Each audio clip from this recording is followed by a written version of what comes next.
The studio I always think of as this place that I get to pick up tools, I get to work on this, I get to show things. It's the machine, so to speak, that I've created to be able to make the work. We go back and forth from the space being pretty hardcore fabrication area to being a kind of gallery space to be able to show the work.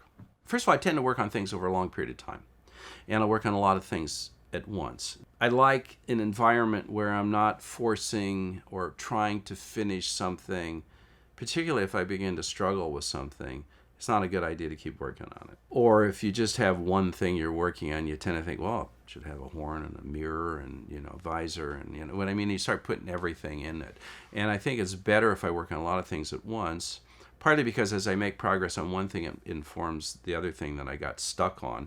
Two, it just relieves the pressure of making too much out of one work, where you're just trying too hard to get everything done in one work. Sculpture is kind of reality sandwich. It's different than, I think if I was a painter, I could probably paint an entire career and maybe fill a couple car garages full of, paintings. My feeling like the process of being an artist is this interaction with this thing that you project outside of yourself. And the process of actually understanding what it is that's coming from inside as a kind of projection or a passion or some kind of idea hits the ground outside of you, and then you're going, wow, that's just not quite what I was thinking, or that's more interesting than what I was thinking. So you end up with this back and forth between this object that is taking something that is initially quite ephemeral and making it very positive and physical in front of you. And that, for me, is what's really interesting about sculpture.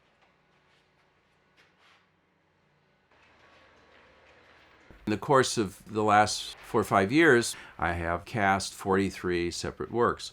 This particular set of works are all smaller, so it has a different set of problems to make than the big things that I've made in the past. In some ways, they're harder because the detail of them is so much more pronounced in the small work. A big work tends to be a little more rhetorical. It's more about the architecture, more about the gesture in space, more about the site that it's in, where these things are much more self-contained. The heads are things I've worked on since the early 90s. It just is a sort of a theme. You have one thing and then you make different kinds of variations, different kinds of openings and holes, and some of them have a bit of a caricature to them because it reminds you of something. There's a piece in there that's called Excite, which is probably something out of Crazy Cat from years ago, where your eyes go out of the front of your head, right? So some of it is just partly taps back into my childhood of funny things that I grew up with. As an artist, I'm a kind of a gardener. I'm somebody that's creating an environment. It's grass and moss on the ground, and then you have bushes or little plants, and then you have major trees. This idea that we're going to have this complete environment that is psychic, is emotional, is physical.